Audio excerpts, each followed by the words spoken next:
O Senhor esteja convosco. Proclamação do Evangelho de Jesus Cristo, segundo Mateus. Naquele tempo, Jesus veio da Galiléia para o Rio Jordão, a fim de se encontrar com João e ser batizado por ele. Mas João protestou, dizendo: Eu preciso ser batizado por ti, e tu vens a mim? Jesus, porém, respondeu-lhe: Por enquanto deixa como está, porque nós devemos cumprir toda a justiça. E João concordou. Depois de ser batizado, Jesus saiu logo da água. Então o céu se abriu, e Jesus viu o Espírito de Deus descendo como pomba e vindo pousar sobre ele. E do céu veio uma voz que dizia: Este é o meu Filho amado, no qual eu pus o meu agrado. Palavra da salvação.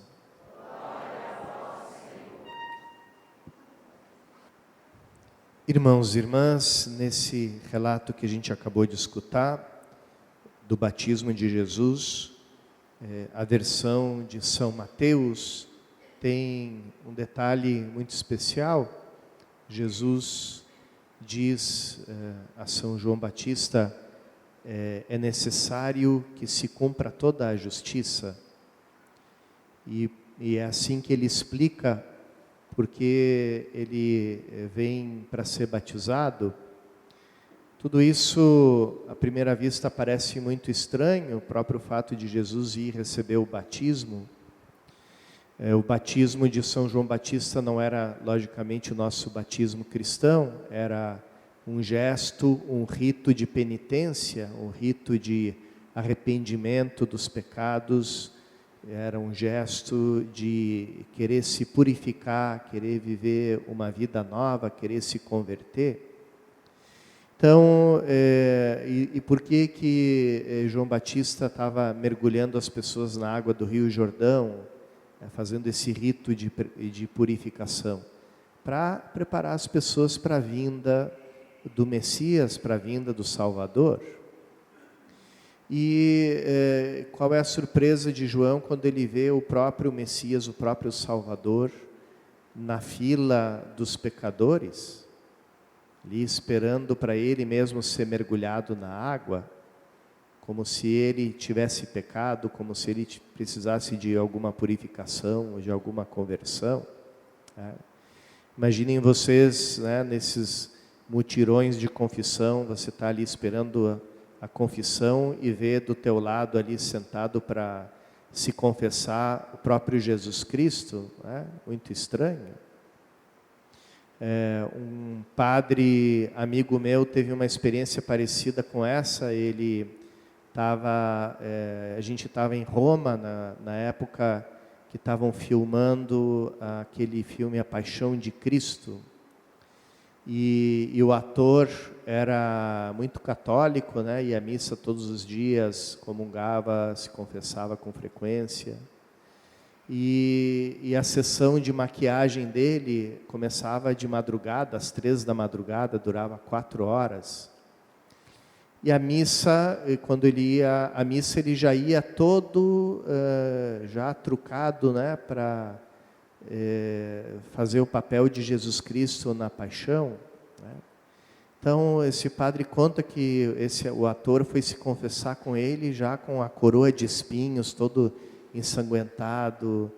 E o padre, que coisa estranha, que é o próprio Jesus Cristo aqui se confessando comigo, pedindo perdão pelos pecados. Então, assim, e claro, muito mais estranho apareceu para São João Batista. Então ele, com toda a razão, diz: não, mas eu que preciso ser mergulhado nessa água por ti, eu que sou pecador, eu que preciso me converter, e é tu que vens a mim. E ali São João, um pouco ecoando as palavras da mãe dele, de Santa Isabel, quando saudou Maria e disse: como é possível que venha a mim a mãe do meu Senhor? Então agora E João Batista, já adulto, vê Jesus e diz: como é possível que você venha a mim? E Jesus dá essa resposta: é preciso que se cumpra toda a justiça. E aqui a gente se pergunta, que justiça é essa? Por que o justo, o santo, tem que se comportar como se fosse um pecador?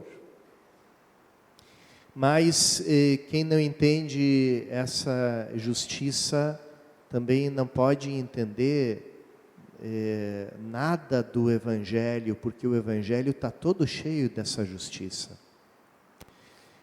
Jesus diz no Sermão da Montanha, no mesmo Evangelho segundo São Mateus: se a vossa justiça não for maior que a dos fariseus e dos escribas, não entrareis no reino dos céus. E aí diz qual era a justiça do tempo dele, né? De justiça dos fariseus e dos mestres da lei. É aquela justiça do olho por olho, dente por dente. Quer dizer, se eu ajo bem, eu mereço e exijo recompensa. Se eu ajo mal, eu mereço castigo. É a noção de justiça que todos nós temos. E, de um modo geral, todos nós, irmãos e irmãs, somos muito justiceiros, né? Temos um senso de justiça muito afinado, principalmente quando se refere a comportamento dos outros, né? Uma vez eu vi um experimento muito interessante, engraçado, com daqueles macaquinhos de laboratório. Aí a cientista mandava um deles fazer uma determinada tarefa e ele cumpria, e ela dava 2 doces para ele. E o outro que estava do lado da jaula vendo tudo, também ela pedia para ele cumprir a mesma tarefa, ele cumpria a mesma tarefa e ela dava um só doce para ele. Aí esse macaquinho ficava alucinado, né? Furioso, pulava, gritava de raiva e batia com a mão no chão, né, da jaula, e estendia a mão para ela, como dizendo: eu fiz a mesma coisa, exijo que você me dê igual ao do outro do lado. Né? E a gente é assim, irmãos e irmãs, mas a justiça de Deus que se revela no Novo Testamento, ela é diferente. É a justiça daquele que deixa 99 ovelhas e vai procurar uma que estava perdida. É a justiça do pai, daquele filho que gastou tudo, que gastou a sua parte da herança e depois chega maltrapilho para ser um empregado e é acolhido com festa. E todos nós somos um pouco o irmão mais velho que diz assim: mas esse aqui não fez nada, só fez coisa errada e agora você ainda recebe ele com festa? Essa é um pouco a nossa justiça, a justiça daqueles que reclamaram, dos trabalhadores que reclamaram com o patrão, porque ele deu uma moeda para aqueles que tinham trabalhado desde a manhã e deu a mesma moeda para os que trabalharam 1 hora só no final do dia. E aí eles vão reclamar com ele, murmurar, e o patrão não dá muita explicação, o patrão da parábola, né? Ele diz, basicamente: o dinheiro é meu, eu faço o que eu quiser com ele. Se eu quero dar para esse que trabalhou 1 hora a mesma moeda que eu dei para você que trabalhou desde de amanhã, não posso fazer o que eu quero com o meu dinheiro? Porque ali a gente descobre que o que ele queria não era tanto retribuir, mas era não deixar ninguém voltar para casa passando fome. Não queria deixar ninguém terminando o dia sem ter ganhado algo. Essa era a intenção.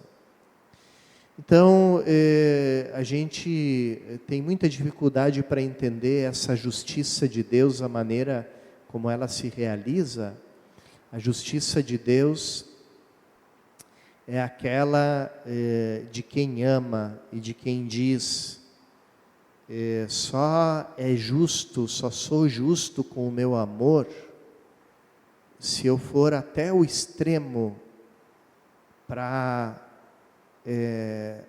salvar aqueles que eu amo. Essa é a justiça de Deus. É a justiça que vai até o fundo. É a justiça que se manifesta em Cristo na cruz. São Paulo diz: aquele que não tem pecado, Deus o fez pecado por nós, para que em nós se manifeste a justiça de Deus, né? Sejamos nós, por meio dele, nos tornemos justiça de Deus. Então, Deus nos torna justos nos amando, entregando a vida dele por nós.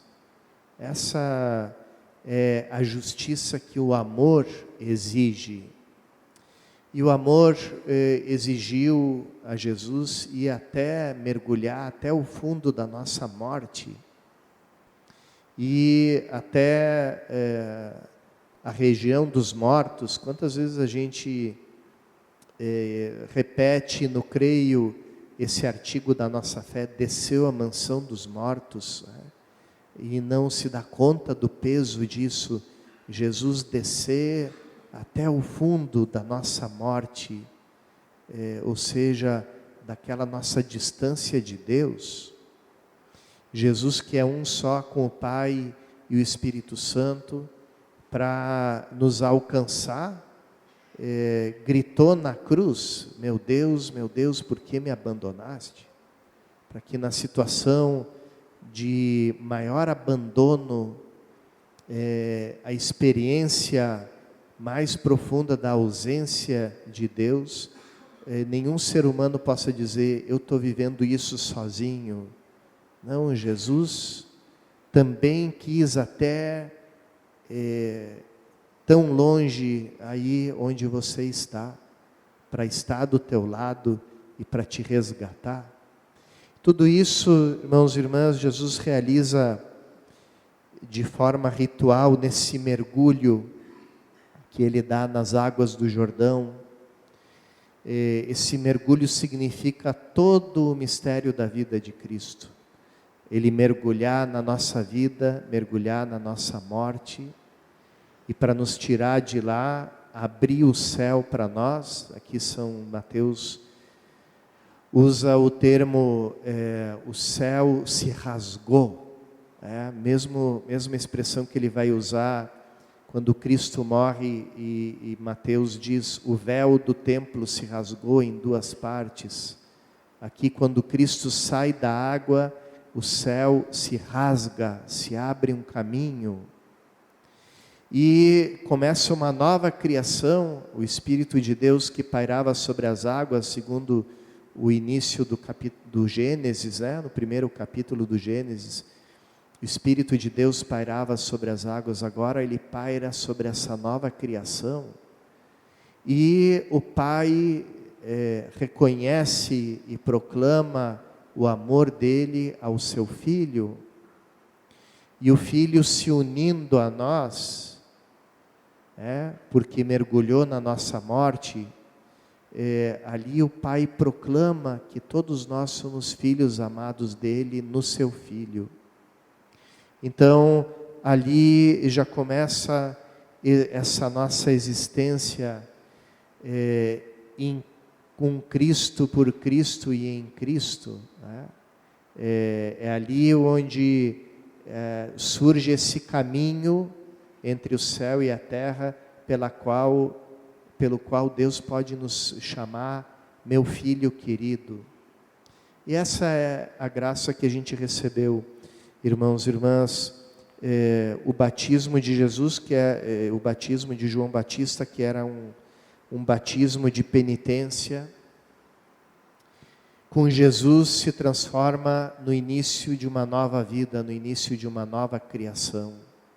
Ali não simplesmente o Pai escuta o nosso desejo de conversão, mas Ele nos transforma em novas criaturas, nos mergulha no Seu Filho, na sua vida divina.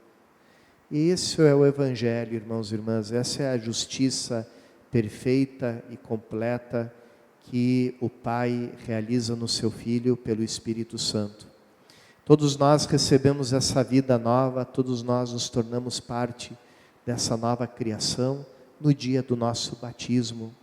Por isso essa festa do batismo de Jesus nos serve para renovar a nossa consciência de criaturas novas, de criaturas que são filhos no Filho, e que o Pai chegou a esse extremo de amor por nós, para poder nos dizer também para nós, junto com o Seu Filho Jesus Cristo: esse é o meu Filho bem amado, em quem coloquei o meu bem-querer.